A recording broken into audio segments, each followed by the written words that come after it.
The Spirit Bomb, one of the most iconic techniques in all of Dragon Ball, and arguably one of Goku's strongest moves. In today's video, we'll go over this classic technique. The Spirit Bomb, or Genki Dama in Japanese, meaning Health Energy Sphere, is a unique energy-based attack invented by King Kai. At the start of Dragon Ball Z, when Goku was killed in order to get a guaranteed kill on Raditz, he went to Otherworld and later crossed Snake Way to train with King Kai on his planet. While Goku was there, he got considerably stronger and learnt two new techniques. The Kaioken technique, which I made a video going over that technique, ignoring that shameless plug. The other technique was the Spirit Bomb. The technique works when the user gathers energy from all living things around them, including non-sentient life such as vegetation, then challenging the surplus of energy into the sphere, which is placed directly above them. The sphere gradually growing with the influx of this energy.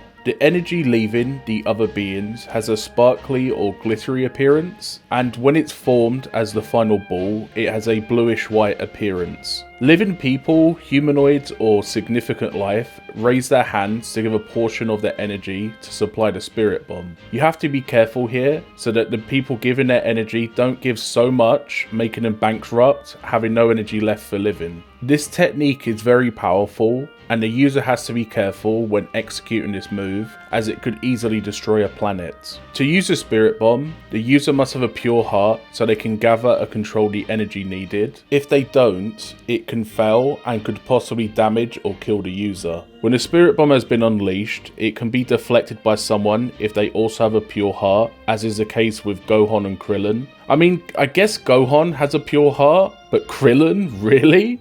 Like, I'm not being a Krillin hater here, let's just be serious. In the Dragon Ball Z Super Android 13 movie, which needless to say isn't canon, Krillin says that Goku cannot gather the energy for the Spirit Bomb while transformed as a Super Saiyan. This was because back in the day, before Dragon Ball Super, the requirement to become a Super Saiyan was rage or anger. Those type of emotions are paradoxical to what is required for the Spirit Bomb. Goku does, however, manage to absorb the Spirit Bomb energy into his being while being a Super Saiyan and empowering himself. Also, at the end of Dragon Ball Z, when Goku was fighting Kid Buu, Goku could transform to a Super Saiyan to push back the Spirit Bomb. I wonder if the pure heart requirement is retconned now, or it's a rare technicality, such as he has to charge and form the attack as his base form, then after that he can do whatever, or maybe at this point he has mastered the Super Saiyan form and anger isn't required now.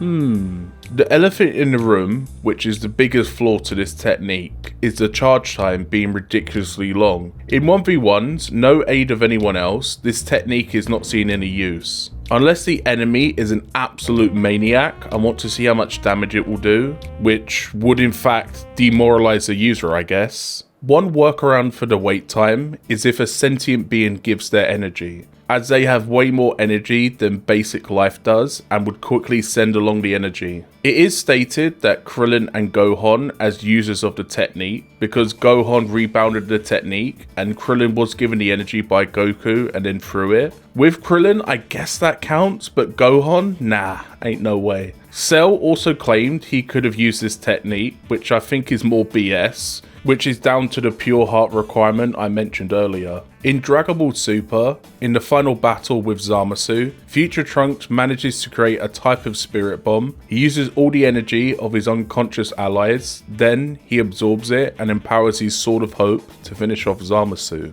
Honestly, a pretty sick variation of the Spirit Bomb. The explanation for this, I guess in absolute desperation, that qualified him to use this technique. But hey, if something is cool enough, you don't need to explain it with facts. Pro tip. The Spirit Bomb has a few appearances in Dragon Ball movies, appearing in Dragon Ball Z The World's Strongest, Dragon Ball Z The Tree of Might, Dragon Ball Z Lord Slug, and Dragon Ball Z Super Android 13. It also appears in other media, such as Dragon Ball Plan to Eradicate the Saiyans, an OVA from 1993, Dragon Ball Z The Real 4D, a special cinematic for Universal Studios Japan, and Dream 9 Toriko and One Piece and Dragon Ball Z Super Collaboration Special, a two-part special crossover from 2013. The Spirit Bomb does have a few variations. My favourite is the Revenge Death Ball used by Baby in Dragon Ball GT. This was formed with people who were mind controlled, then they gave their energy to Baby to make the attack, an evil spirit bomb, so to say. This technique is a staple of the franchise, so it does make various appearances in Dragon Ball games.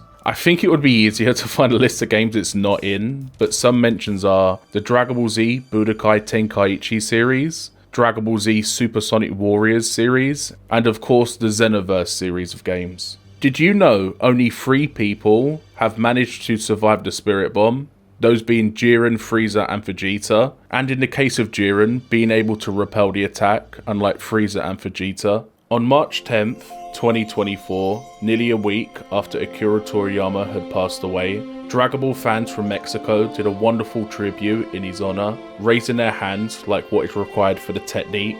The Dragon Ball community is truly fantastic, and personally, I'm glad to be a part of it. Anyways, that ends today's video. I hope you enjoyed it. No call to action this time. So, as always, until next time.